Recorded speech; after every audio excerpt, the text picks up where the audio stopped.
Hello and welcome. Wait, hold on a second. I gotta check something. I gotta figure out which episode this is first. Do sticky notes exist in your Sometimes. world? I'm asking Dragon. I do not know. Because if so, we gotta put them all over Yandred's office. It's not what I want. I want YouTube. What about balloons? YouTube. I probably should. I think in my world there would be some kind of equivalent. Okay. Entertainment, YouTube.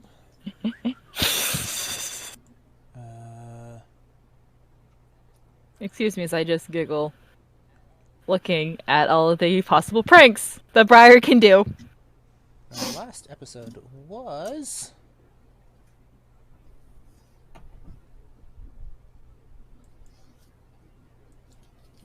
I know it was chapter 11, episode 27, so this is going to be episode 28. Awesome, gotcha. Hello, and welcome to episode 28 of the Idiot Book Nook. My name is Blazewing, and my pronouns are she, her, and they, them. I am the Reading Dragon, and my pronouns are she, her. I'm Lady Punnet. My pronouns are primarily she, her, sometimes they, them. So, we are going through book 1 of the Bartimaeus trilogy, the Amulet of Samarkand. We are going to be starting off today with chapter 12, but before we do, if you would like to follow us on social media, you can feel free to absolutely do so. You can follow Lady Punnet at lanktr.ee/paulina.avalon. You can follow The Reading Dragon at lanktr.ee/thereadingdragon, and you can follow myself at lanktr.ee/blazewing2010. If you would like to take a look at our podcast feed, see what episodes we've got, and or leave us a voicemail message for a viewer or listener feedback episode, you are more than welcome to do so at anchor.fm/idiot-book-nook, and you can find our website at idiotbooknook.wordpress.com. So, episode 12. Huh? We're Yeah. 44 chapters in this book. Mm-hmm. So we got like 32 chapters We've taken left a chunk out of this book. after this. Yes. I love it. Oh, we should probably like post that we are I live did. as well on social media. Oh.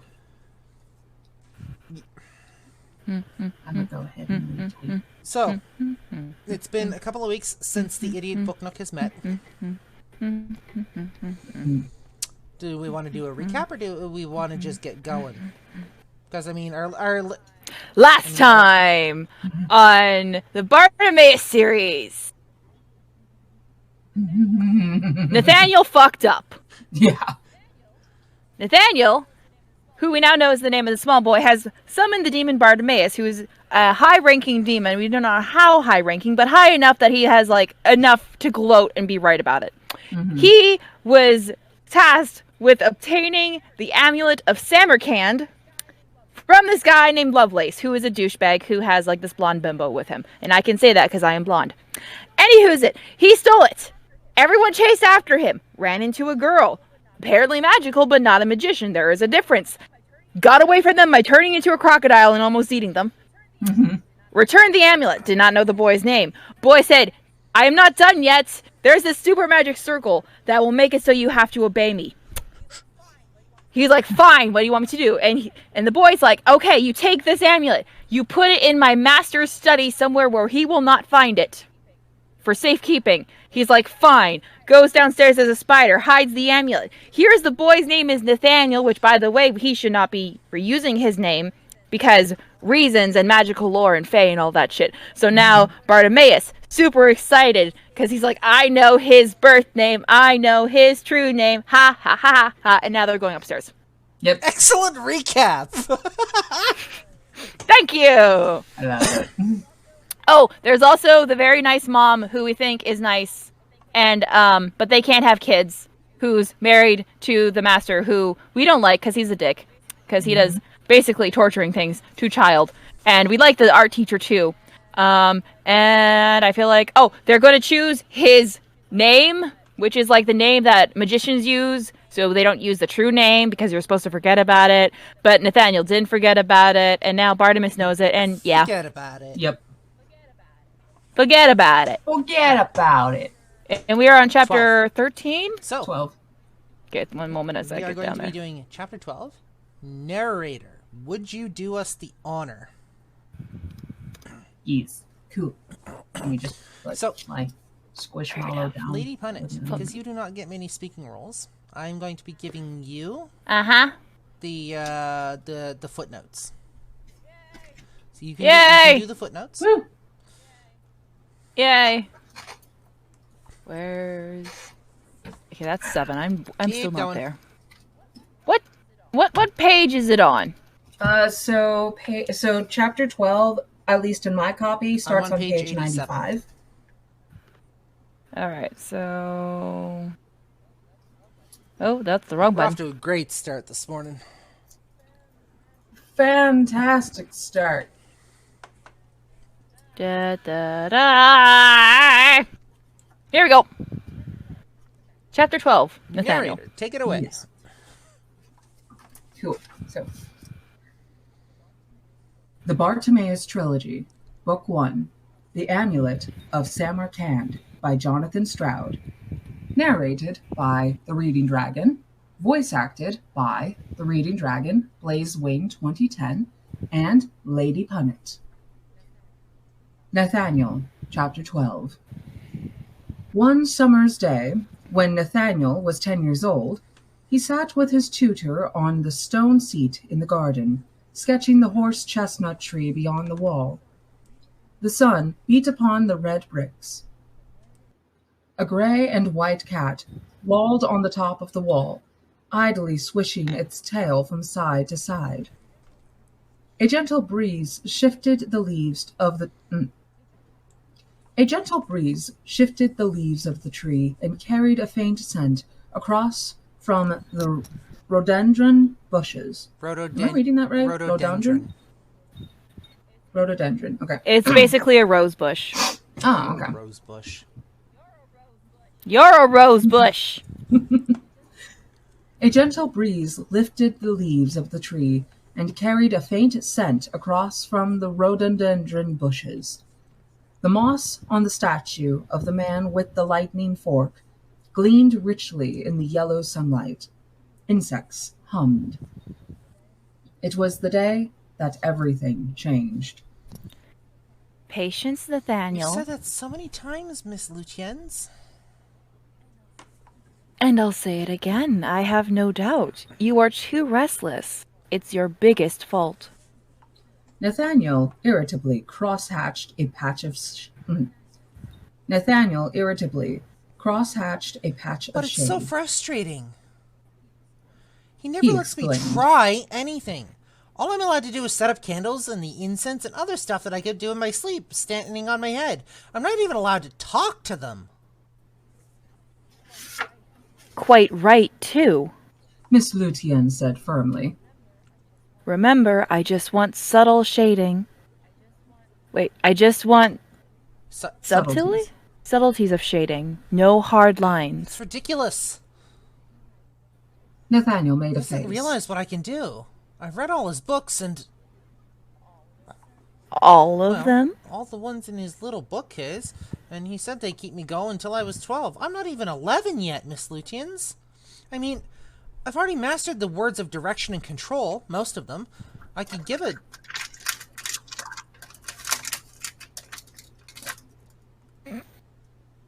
I could give a genie an order if he summoned it for me, but he won't even let me try.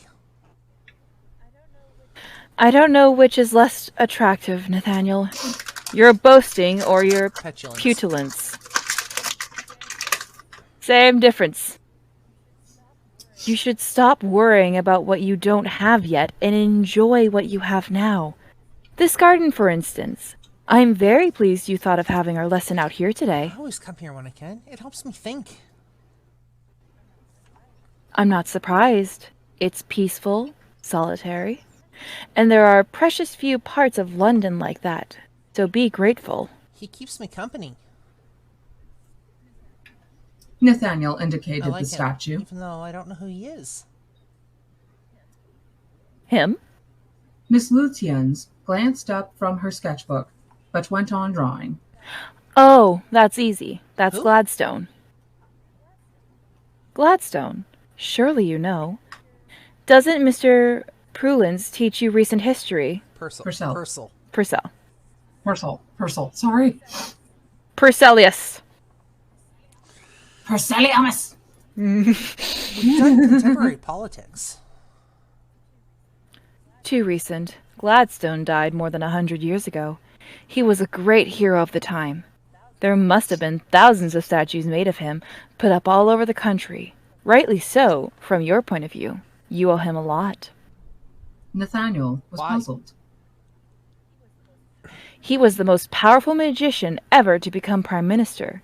He dominated the Victorian age for 30 years and brought the feuding fractions of magicians under government control. You must have heard of his duel with the sorcerer Disraeli. Disraeli on Westminster Green. No? You should go and see. The scorch marks are still on show. Gladstone was famous for his supreme energy and his impeccable defiance when the chips were down. He never gave up his chance, even when things looked bad. He never gave up his cause. Same difference. Gosh. Nathaniel gazed at the stern face staring from beneath its covering of moss. The stone hand gripped its lightning bolt loosely, confidently, ready to throw. Why did he have that duel, Miss Lutyens? I believe Disraeli made a rude remark about a female friend of Gladstone's. That was a big mistake. Gladstone never let anyone insult his honor or that of his friends. He was very powerful and quite prepared to challenge anyone who had wronged him. Hold on. She blew charcoal from her sketch and held it up to the light critically. Gladstone did more than anyone else to help London ascend to magical prominence. In those days, Prague was still the most powerful city in the world, but its time had long gone. It was old and decadent, and its magicians bickered among the slums of the ghetto. Gladstone provided new ideas, new projects. He attracted many foreign magicians here by acquiring certain relics. London became the place to be, as it still is, for better or for worse. As I say, you ought to be grateful. Nathaniel looked at her. What do you mean for better or for worse? What's worse about it? Miss Lutyens pursed her lips. The current system is very beneficial for magicians and for a few lucky others who cluster all about them. Less so for anyone else. Now, let me see how your sketch is going. Something in her tone aroused Nathaniel's indignation. His lessons with Mr. Purcell came flooding into his mind. You shouldn't speak of the government like that. Wait, this is... Oh, okay. Hi. Mr. Yeah. No, it is your... You shouldn't speak of the government like that. He said. Without magicians, the country would be defenseless. Commoners would rule and the country would fall apart. Magicians give their lives to keep the country safe. You should remember that, Miss Lutyens. Even to his own ears, his voice sounded rather shrill. I'm sure that when you have grown up, you will make many telling sacrifices, Nathaniel. She spoke rather more sharply than usual. But in fact, not all countries have magicians. Plenty do very well without them. You seem to know a lot about it all. From a humble drawing tutor? Do I detect surprise in your voice? Well, you're only a commoner. He stopped short, flushed. Sorry, I didn't mean... Quite right. Miss Lucienne said shortly. I am a commoner. But magicians don't have a complete monopoly on knowledge, you know. Far from it. And anyway, knowledge and intelligence are very different things, as you'll one day discover. For a few minutes, they busied themselves with their paper and pens and did not speak. The cat on the wall flicked a lazy paw in a circling wasp, at a circling wasp. At length, Nathaniel broke the silence. Did you not want to become a magician, Miss Luciens? He asked in a small voice. She gave a small, dry laugh. I didn't have that privilege, she said. No, I'm just an art teacher, and happy to be one. Nathaniel tried again. What do you do when you're not here? With me, I mean.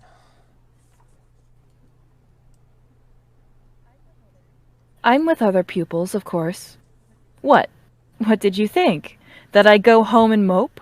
Mr. Underwood doesn't pay me enough for moping, I'm afraid. I have to work. Oh. It had never occurred to Nathaniel that Miss Lucienne... Sorry, let me start that over. It had never occurred to Nathaniel that Miss Luciennes might have other pupils. Somehow, the knowledge gave him a slightly naughty feeling in the pit of his stomach. Perhaps Miss Luciennes sensed this. After a short pause, she spoke again in a less frosty manner. Anyway, she said, I look forward to my lessons here very much. One of the highlights of my working week. You're good company, even if you're still prone to rushing things and think you know it all. So cheer up and let me see how you've got on with that tree. Following a few minutes of calm discussion about art-related issues, the conversation resumed its usual peaceful course, but it was not long afterward that the lesson was suspended by the unexpected arrival of Mrs. Underwood, all in a fluster. Nathaniel! she cried. There you are! Miss Luciennes and Nathaniel both stood up respectfully. I've looked all over for you, dear, Mrs. Underwood said, breathing hard. I thought you'd be in the schoolroom. I'm so sorry, Mrs. Underwood, Miss Luciennes began. It was such a nice day. Oh, that doesn't matter. That's quite all right. It's just that my husband needs Nathaniel straight away. He has guests over and he wishes to present him. There you are, then, Miss Lucienne said quietly as they hurried back up the garden. Mr. Underwood isn't overlooking you at all. He must be very pleased with you to introduce you to other magicians. He's going to show you off. Nathaniel smiled weakly, but said nothing.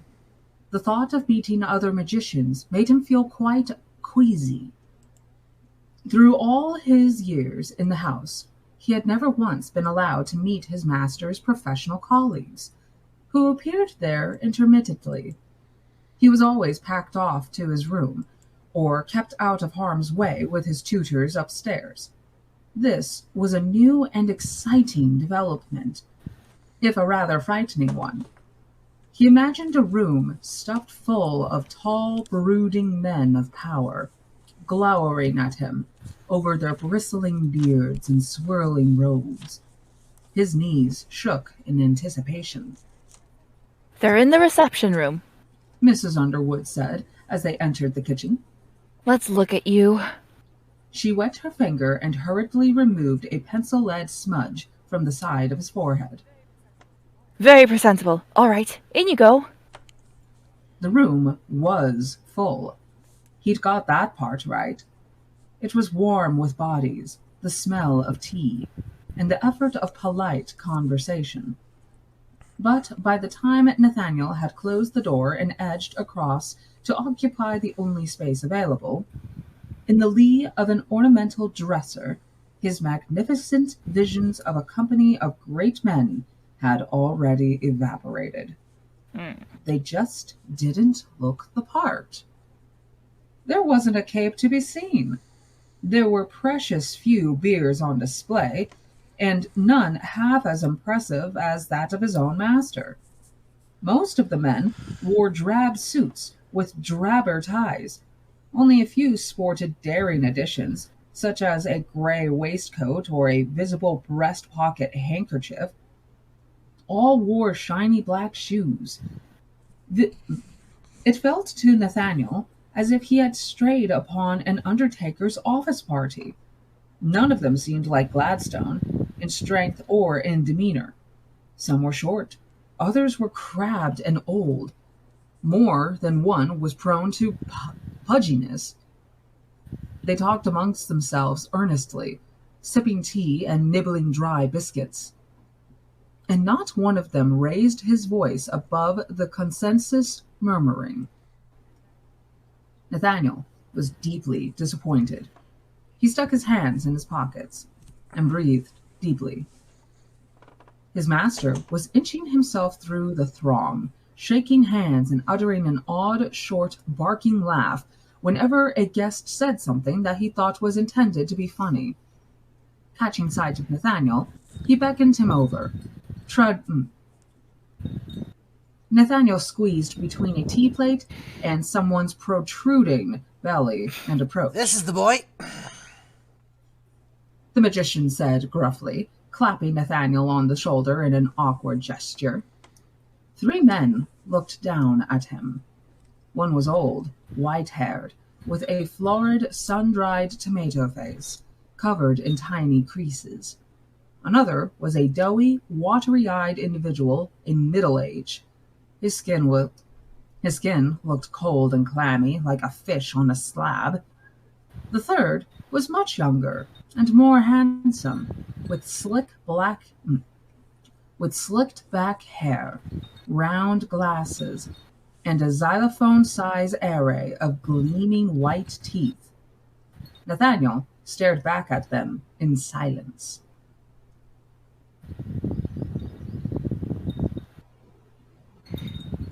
Who would like to take the clammy man? Go for it. Or I could do it. I lost my spot. I accidentally pressed space. It's okay. And it jumped. Doesn't look like much, the clammy man said. He sniffed and swallowed something. He's learning slowly. Nathaniel's master said, his hand still patting Nathaniel on the shoulder in an aimless manner that suggested he was ill at ease. Slow, is he? Said the old man. He spoke with an accent so thick that Nathaniel could barely understand the words. Yes, some boys are. Wait, hold on. I think that's the old... Wait. No, that's Mr. Underwood. Because the next question is Yes, the clammy man. Some boys are. You must persevere. Do you beat him? The clammy man said, or asked. Rarely. Hold on. Okay, go ahead. It's cold. Unwise. It stimulates the memory. How old are you, boy? The younger man 10, said. sir? Nathaniel said politely. 11 Still a number of years before he'll be of any use to you, Underwood. The young man cut over Nathaniel as if he did not exist. Cost a fortune, I suppose. What? Bed and board? Of course.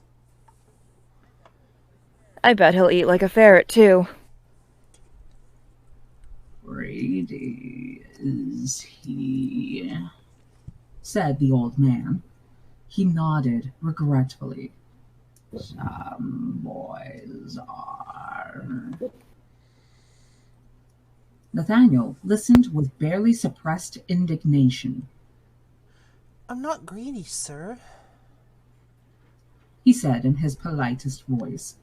The old man's eyes flickered toward him, then drifted away again as if he had not heard. But his master's hand clamped down on his shoulder with some force. Well, boy, you must get back to your studies. Run He along. said. Nathaniel was only too happy to leave, but as he began to sidle off, the young man in the glasses raised a hand. You've got a tongue in your head, I see. He said. Not afraid of your elders? Nathaniel said nothing. Perhaps you don't think we're your betters, too. The man spoke lightly, but the sharpness in his voice was clear.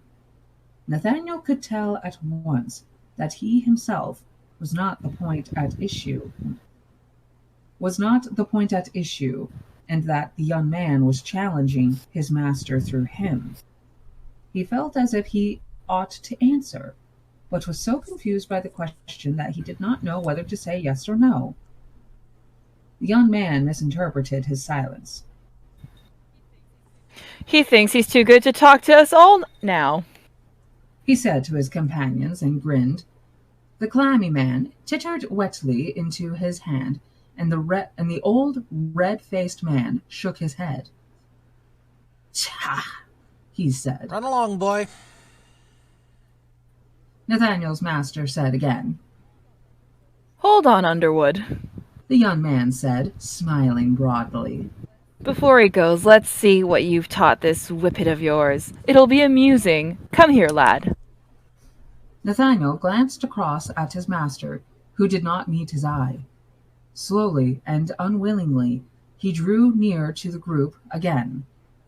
The young man snapped his fingers with a flourish and spoke at top speed. How many classified types of spirits are there? Nathaniel replied without a pause. 13,046, sir. And unclassified? Petronius postulates 45,000. Zavatini, 48,000, sir. What is the Mobius Modus operandi of modus the operandi.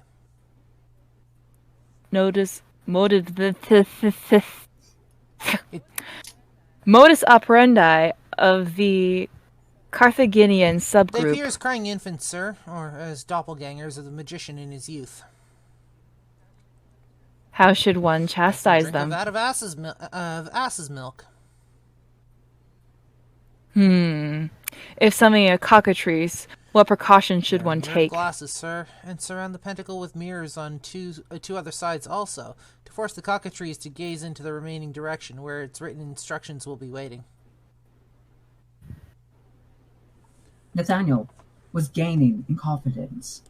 He had committed simple details such as these to memory long ago, and he was pleased to note that his unerringly correct answers were exasperating the young man.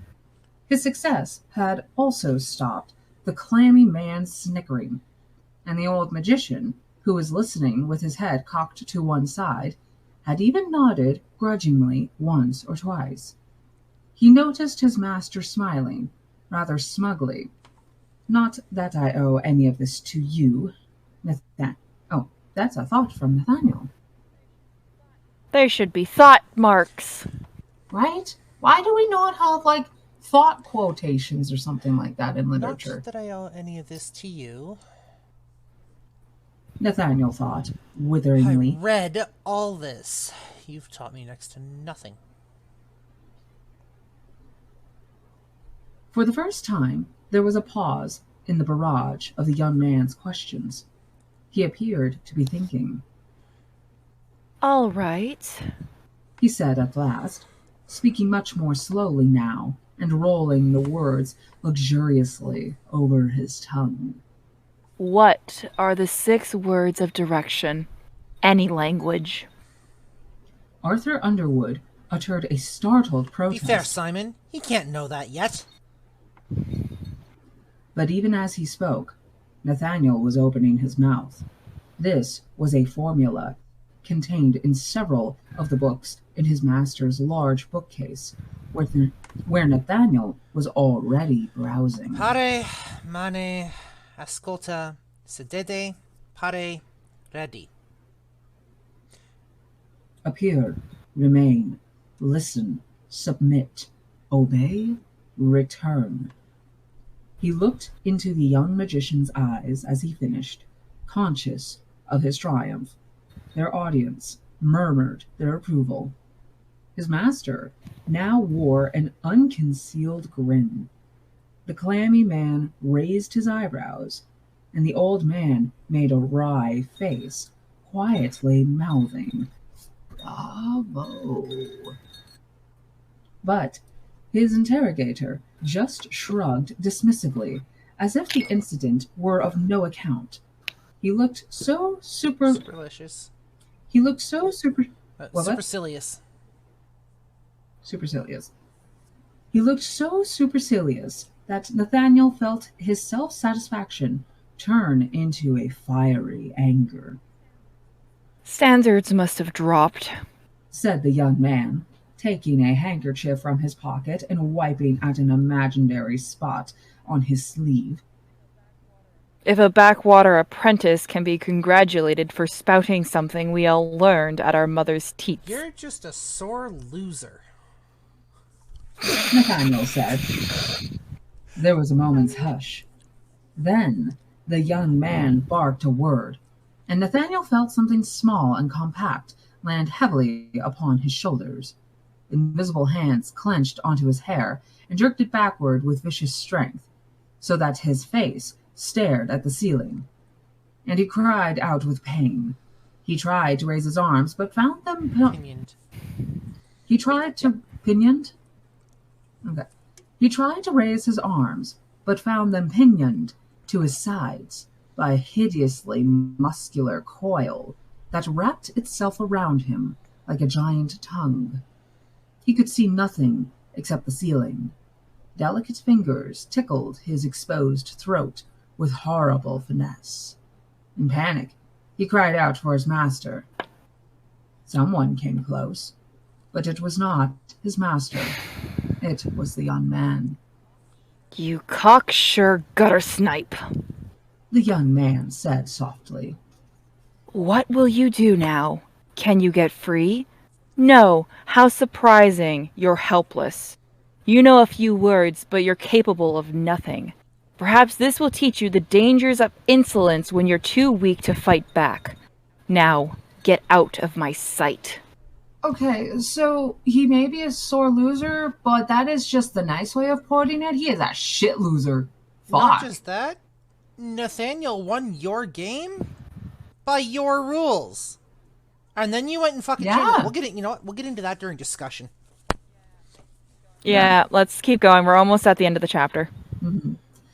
Something sniggered in his ear, and with a kick of powerful legs, removed itself from Nathaniel's shoulders. At the same moment, his arms were freed. His head drooped forward. Tears welled from his eyes. They were caused by the injury to his hair, but Nathaniel feared they would seem the weeping of a cowardly boy. He wiped them away with his cuff. The room was still. All the magicians had dropped their conversations and were staring at him. Nathaniel looked at his master, silently appealing for support or aid, but Arthur Underwood's eyes were bright with rage. Rage that appeared to be directed at him. Rude. Nathaniel returned the look blankly. Then he turned and walked along the silent passage that parted for him across the room, reached the door, opened it, and walked through. He shut the door carefully and quietly behind him. White-faced and expressionless, he climbed the stairs. On the way up, he met Mrs. Underwood coming down. How did it go, dear? She asked him. Did you shine? Is anything wrong? Nathaniel could not look at her for grief and shame. He started to go past her without answering, but at the last moment stopped short. Tell me, do you know who the magician is with the little glasses and the wide white teeth? Mrs. Underwood frowned. That would be Simon Lovelace, I expect. The junior minister of trade. He does have quite a set of gnashers, doesn't he? A rising star, I'm told. Did you meet him? Yes, I did. You're capable of nothing. Are you sure you're all right? You look so pale. Yes. Thank you, Mrs. Underwood. I'll go up now. Mrs. Lutien is waiting for you in the schoolroom.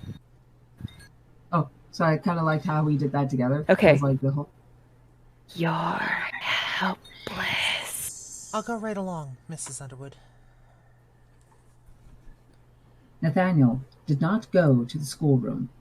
With slow, steady tread, he made his way to his master's workroom, where the dust on the dirty bottles gleamed in the sunlight, obscuring their pickled contents. Nathaniel walked along the pitted work table, which was strewn with diagrams that he had been working on the day before. You're too weak. Sorry, 1 second. Okay. I gotta stop pressing buttons. You're too weak to fight back. He stopped and reached out for a small glass box in which 6 objects buzzed and whirred.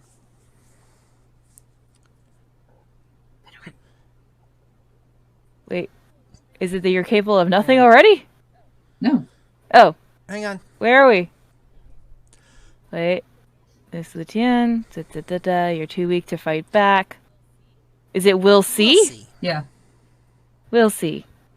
With slow, steady tread, Nathaniel crossed to a wall cupboard and pulled at a drawer. It was so warped that it stuck halfway, and he had no place, and he had to place the glass box carefully on the work surface before wrenching it open with a couple of forceful tugs. Inside the drawer, among a host of other tools, was a small steel hammer. Nathaniel took it out, picked up the box again, and, leaving the drawer hanging open, left the sunny workroom. He stood in the cool shadows of the landing, silently rehearsing the words of direction and control. In the glass box, the 6 mites tore back and forth with added zest. The box vibrated in his hands. You're capable of nothing. The party was breaking up. The door opened, and the first few magicians emerged in dribs and drabs. Mr. Underwood escorted them to the front door. Polite words were exchanged, farewells said. None of them noticed the pale-faced boy watching from beyond the stairs. You had to say the name after the first 3 commands, but before the last. It was not too difficult, provided you didn't trip over the quicker syllables. He ran it through his head again. Yes, he had it down fine. More magicians departed. Nathaniel's fingers were cold. There was a thin film of sweat between them and the box they held. The young magician and his 2 companions sauntered from the reception room, where they were talking animatedly, chuckling over a remark made by the one with clammy skin. At a leisurely pace, they approached Nathaniel's master, waiting by the door. Nathaniel gripped the hammer firmly. He held the glass box in front of him. It shook from within. The old man was clasping Mr. Underwood's hand.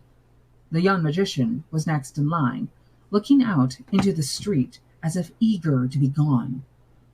In a loud voice, Nathaniel spoke the first 3 commands, uttered the name of Simon Lovelace, and followed it with the final word. Then he smashed the box. A brittle cracking, a frenzied droning. Glass splinters cascaded toward the carpet. The 6 mites burst from their prison and rocketed down the stairs, their eager stings jutting forward. The magicians barely had time to look up before the mites were upon them. 3 made a beeline for Simon Lovelace's face. Raising his hand, he made a rapid sign. Instantly, each mite erupted into a ball of flame and careered off at an angle to explode against the wall. 3 other mites disobeyed their command. 2 darted toward the clammy, doughy-faced magician. With a cry, he stumbled back, tripped over the door-sill, and fell out onto the garden path. The mites bobbed and dived above him, seeking exposed flesh. His arms thrashed back and forth in front of his face, but to no avail. Several successful jabs were made, each one accompanied by a howl of agony. The 6th mite approached the old man at speed. He appeared to do nothing, but when it was just inches from his face, the mite suddenly pulled to a halt and reversed frantically, cartwheeling in midair. It spun out of control and landed near Simon Lovelace, who trod it into the carpet. Arthur Underwood had been watching this in horror. Now he pulled himself together. He stepped over the threshold to where his guest was writhing in the flower bed and clapped his hands sharply. The 2 vengeful mites dropped to the ground as if stunned. At this point, Nathaniel thought to make a judicious retreat. He slipped away to the schoolroom, where Miss Lutyens was sitting by the table reading a magazine. She smiled as he entered. How did you get on? Sounds like a boisterous party from this time of day. I sure heard someone's glass smashing. Nathaniel said nothing. In his mind's eye, he saw the 3 mites exploding harmlessly into the wall. He began to shake. Whether from fear or disappointed rage, he did not know. Miss Lutyens was on her feet in a trice. Nathaniel, come here. What's the matter? You look ill. You're shaking. She put her arm around him and let his head rest gently against her side. He closed his eyes. His face was on fire. He felt cold and hot all at the same time. She was still talking to him, but he could not answer her. At that moment, the schoolroom door blew open. Simon Lovelace stood there, his glasses flashing in the light from the window. He issued a command. Nathaniel was ripped bodily from Miss Lutyens' grasp and carried through the air. For a moment, he hung suspended midway between ceiling and floor, time enough to catch a glimpse of the other 2 magicians crowding in behind their leader, and also, relegated to the back almost out of sight, his master. Nathaniel heard Miss Lutyens shouting something, but then he was upended. The blood rushed to his ears, and everything else was drowned out. He hung with his head, arms, and legs dangling toward the carpet, and his bottom aloft. Then an invisible hand, or an invisible stick, struck him on his rump.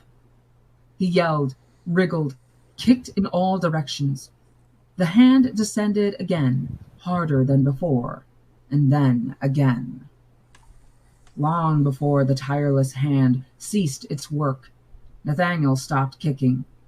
He hung limply, aware only of the stinging pain and the ignominy of his punishment.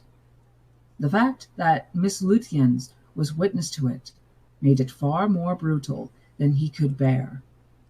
Fervently, he wished he were dead, and when at last a darkness welled up and began to carry him away, he welcomed it with all his heart. The hands released him, but he was already unconscious before he hit the floor.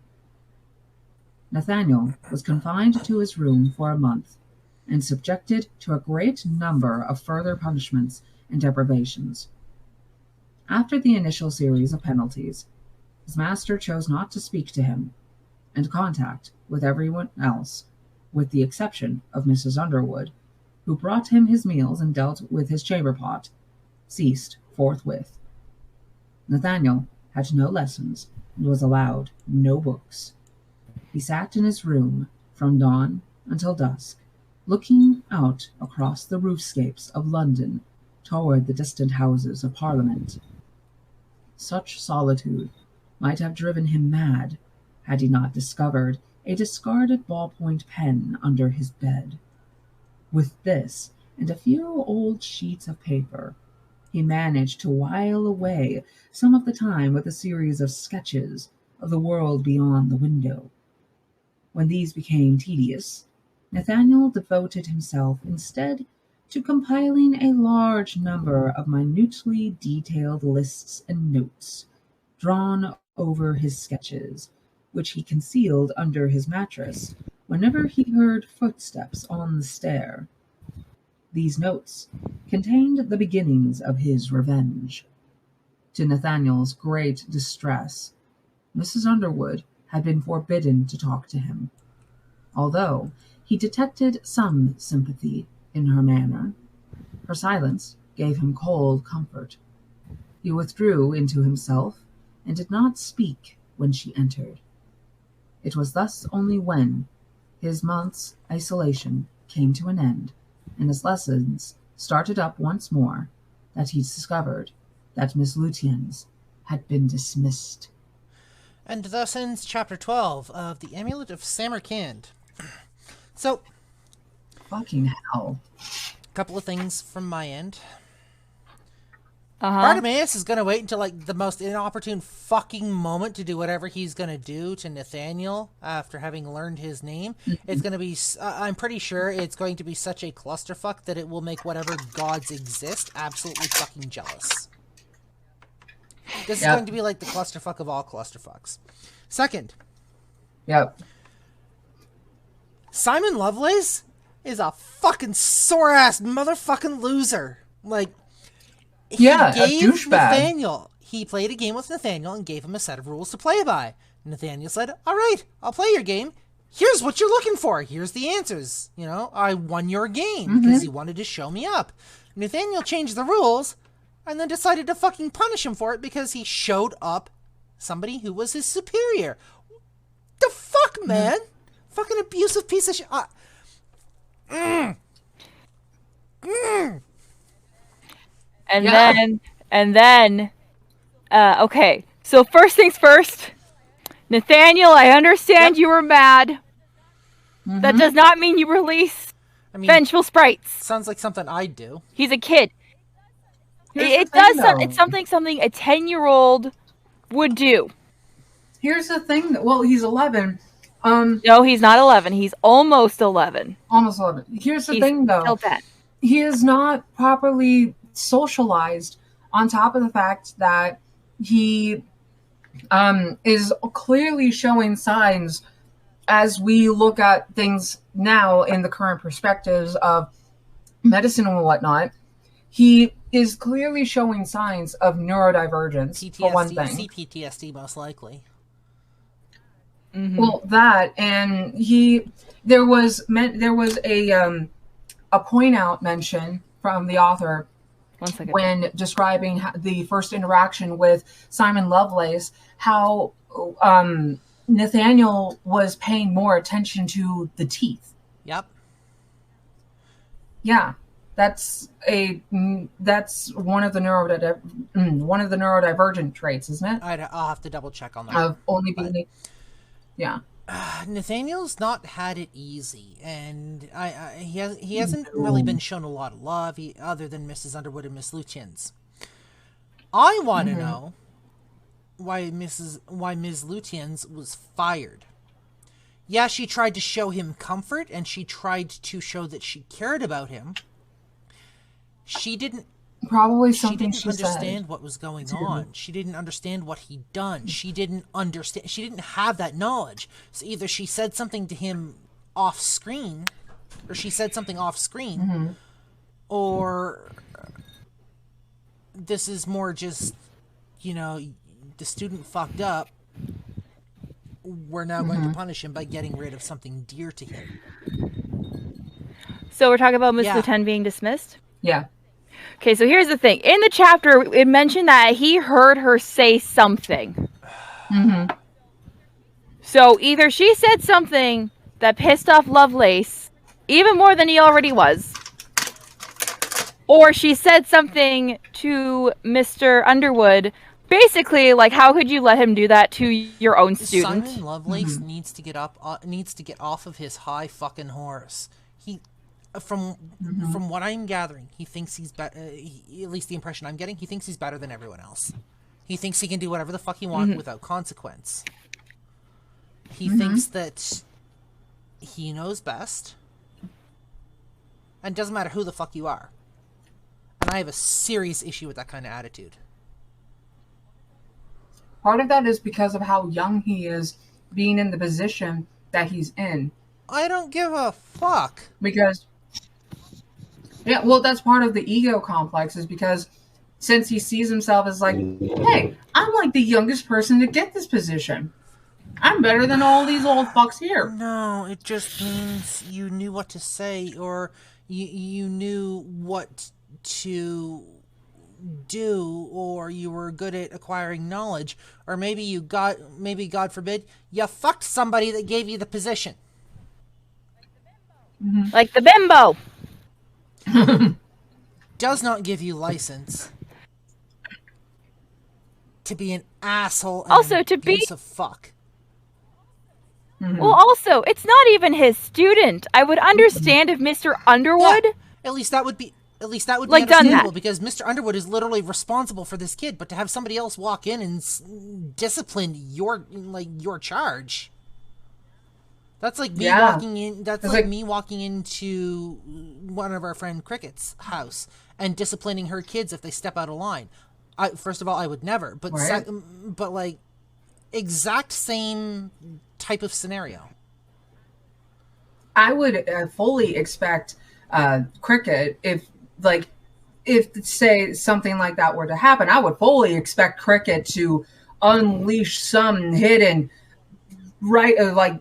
some hidden vicious power upon you. That is not a side of Cricket I ever want to see. Just putting that out there. That is not a side of her I ever want to experience. Sorry, go ahead, Lady Punnet.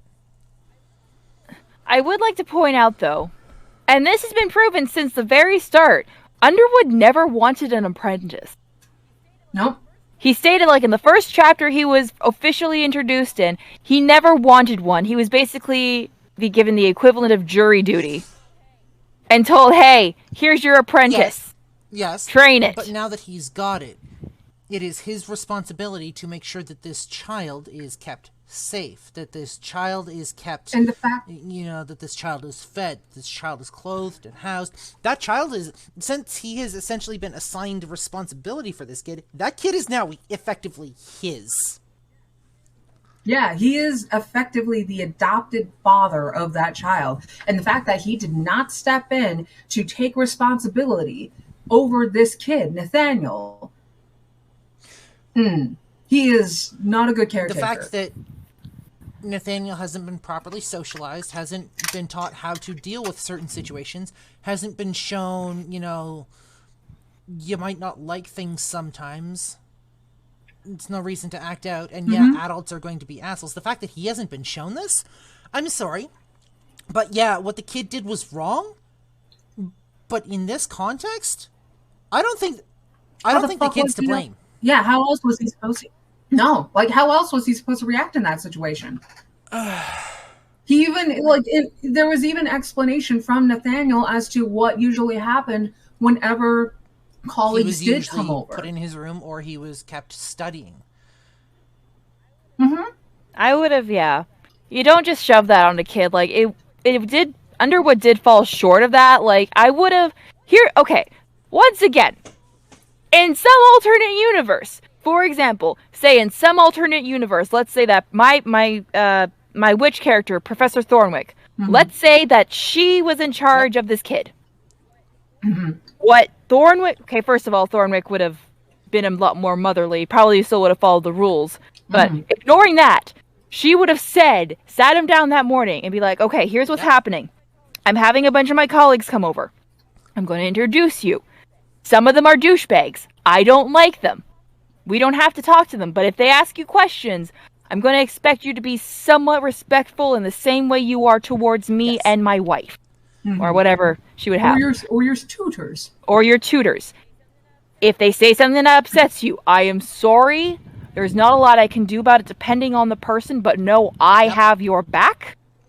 But don't do anything to embarrass me, because then it will fall on me to give you the proper punishment.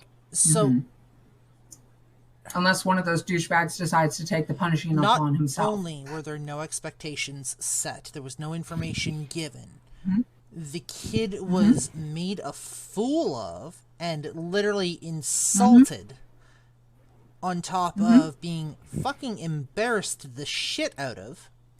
But after this whole situation, somebody else punished him other than the person that was responsible for him, and on top of that, he was punished for an entire month. It says at the end that this is where the beginnings of his revenge have started. I'm starting to see why he stole this amulet. He's starting to detest and why Mr. he's Underwood, and he like fucking despises Lovelace. I get it. Like, I'm right there with you, kid.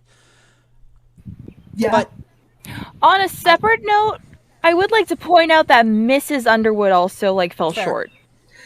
There's a possibility too, keeping the whole what's that word? Giving benefit of the doubt. There we go. That Mrs. Lovelace probably wasn't told much Underwood? either.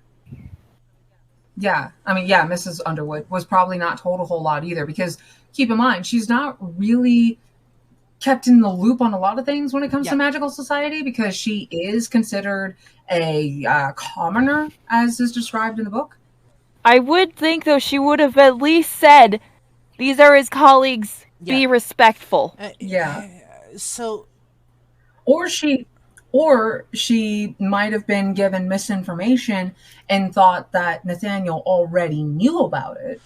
That's fair. So no information given, no lessons taught, no expectations set. Like, kids going in blind, no idea what the fuck's going on. Yeah. He handled it a lot better than I probably would. You know, tried to play the game by their rules, was made a fool of, and purposely embarrassed because somebody got fucking butt hurt. Reacted poorly, yes, not his fault. I will forever stay on that side. In this case, not his fault. Was then punished by especially was then punished by somebody who was not his master, and then punished by his master for an entire fucking month, and is now calculating his revenge. I'm gonna side with the kid on this one. Like, dude, that is a shit hand to be dealt. I'm totally 100% going to side with him and say, well, it's not the best way to handle it. You don't know any better, and in this case, is kind of justified. Like, dude. Yeah. Okay.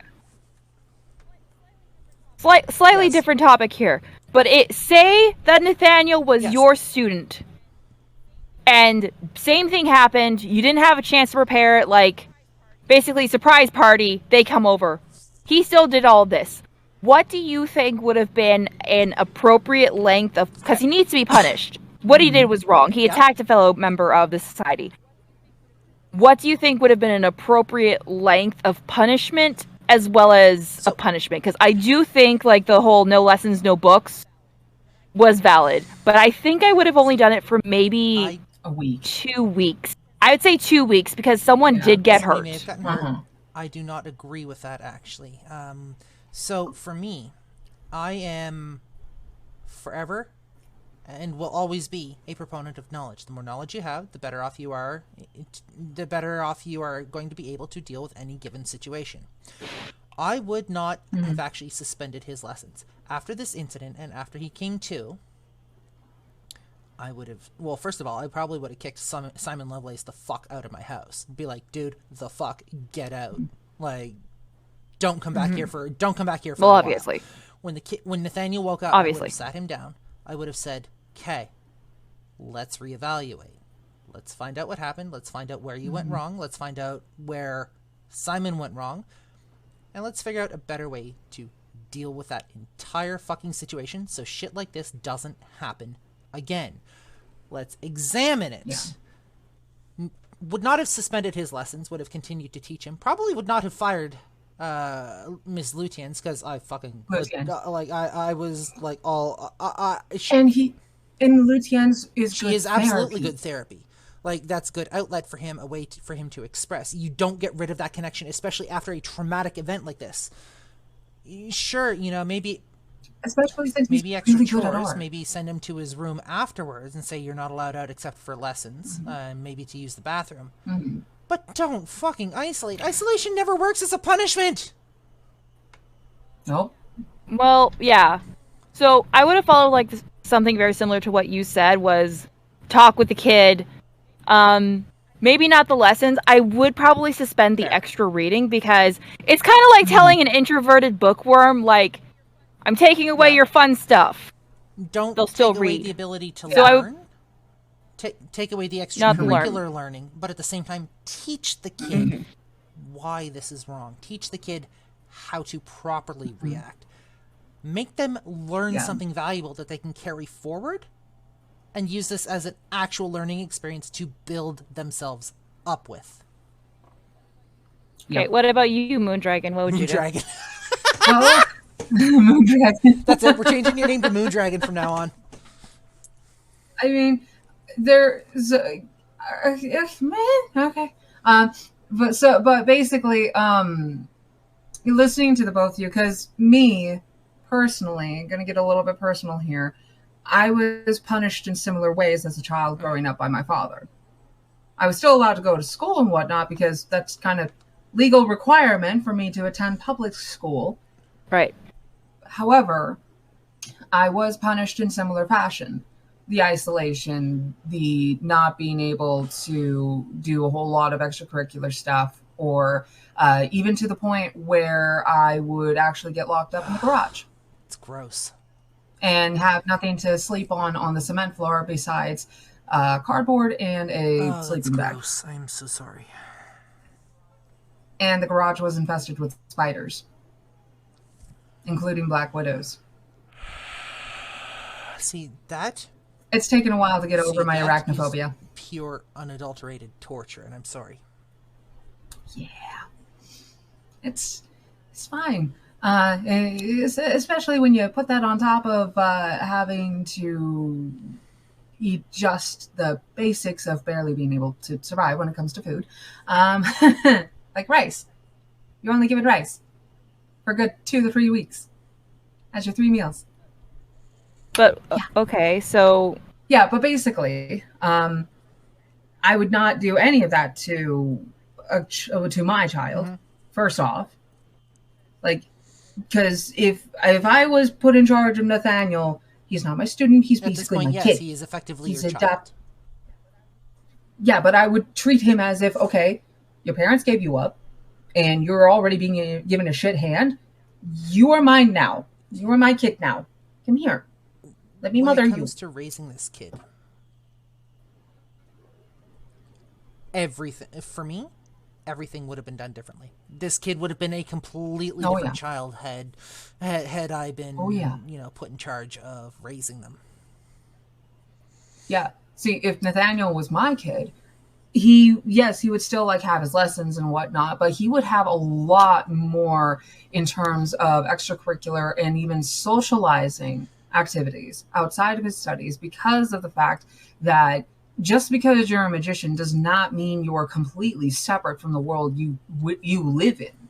You still have to know how to interact with those around you, especially when you're interacting in areas of the world that don't necessarily have a very large magicians population, like London does, evidently. I think one of the issues, though, is I don't think extracurricular activities where socializing with other magicians is really encouraged.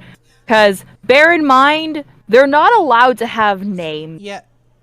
Well, they're not allowed to keep their birth names. They have to have a different name at their name-choosing ceremony when they turn 13. But what do they do before they turn 13? I don't know. Hey, thing 1! Thing 2! Playtime's over, we gotta go! Mr. Underwood refers to him as boy. So what if there's more than one boy? They're only At the allowed playground. one apprentice at a time. Well, no, I mean, like, so you're talking about extracurricular activities and socializing. It's hard to socialize someone when they don't have something to call them by. See, that's why nicknames come in. That's why there is like a middle name. Nathaniel, nickname Nathan. Nathan.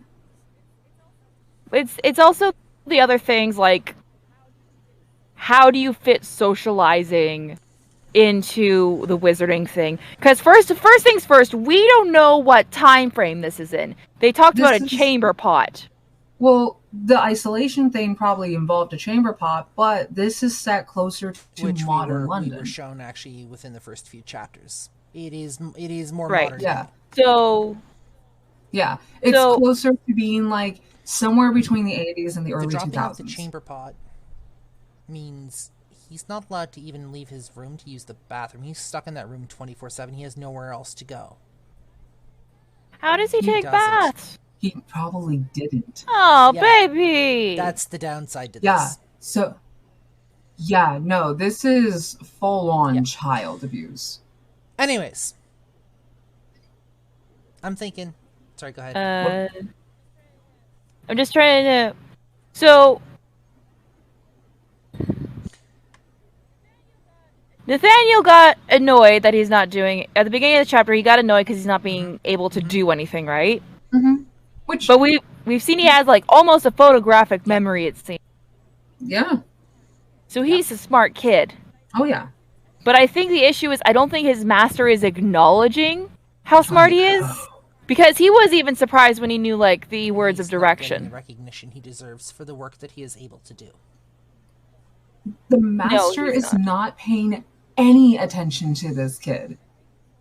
I think he's looking at it like the least favorite chore. Like, I gotta do this because I'm forced to, but it's not the thing I'm gonna put all my time and energy into. Exactly. He's basically the distant father that doesn't even, like, do presents for Christmas. He gives you, like, a birthday card with an IOU. Not even a birthday card! No, I mean, like, so it's Christmas, he gives you, like, a birthday card, but it has, like, it's not even, like, scratched out to say, wish you a Merry Christmas. It's just, like, a birthday card that you get, like, at the gas store. And, like, maybe an IOU, see you next Christmas type thing. Yeah, no, that would sound like Underwood. Yeah, so I think that's the issue of what's happening. Mm-hmm. But... yeah, so we know this kid has a lot of potential, and he's not being realized, and Mrs. Underwood, although thinks he has a lot of potential, can't really fully acknowledge it because she's not a magician. Mrs. Lutin, who is wonderful and possibly the closest thing to, like, an aunt or an older sister figure he has, seems to understand it, but can't fully acknowledge it because of the fact that she, too, is just a commoner. His other tutors are just shit people. He only has one magical tutor, I think. The music dude. The music teacher. Is he? Or what, are you talking about the history dude? No, the history dude is a commoner. He admitted that. The music dude? Yeah, and he was, like, never chosen. I don't like him either. Yeah. Look at the way... We've seen him... Yeah, we don't like any of them. And look at the way he treated Nathaniel. Yeah. He is a magician because he was teaching Nathaniel in the music lessons how to properly communicate or summon a I don't remember the entity's name, but it was through a harp, and Nathaniel was having a difficult time strumming the strings correctly, and the music teacher got all up in None of these people should be allowed around kids. Nope. Anyways, I'm thinking that might be a good place to wrap up this discussion. It's been kind of a heavy episode. Yeah. I hope the next chapter is a bit more lighthearted. I doubt it, but I can hope. So we're going to do our wrap-up, and then we're going to... Well, for those of you that are watching on Twitch, we're going to take a break. So bear with us while we do our wrap-up. We want to take a moment to thank you for joining us for chapter 12 of the Amulet of Samarkand, the first book in the Bartimaeus trilogy. If you would like to follow us on social media, you can follow The Reading Dragon at linktr.ee/TheReadingDragon. You can follow Lady Punnet at linktr.ee/Paulina.avalon. You can follow myself at linktr.ee/Blazewing2010. You can find our podcast feed and our voice messaging service at anchor.fm/idiot-book-nook, and you can find our website at idiotbooknook.wordpress.com. We hope you've enjoyed this episode and this discussion. We realize it was a bit of a heavier topic, and we thank you for sticking it out. But for Chapter 12, and I believe Episode 28 of the Idiot Book Nook, I'm Blazewing. And I am the Reading Dragon. I'm Lady Punnet. For Episode 29 and Chapter 13.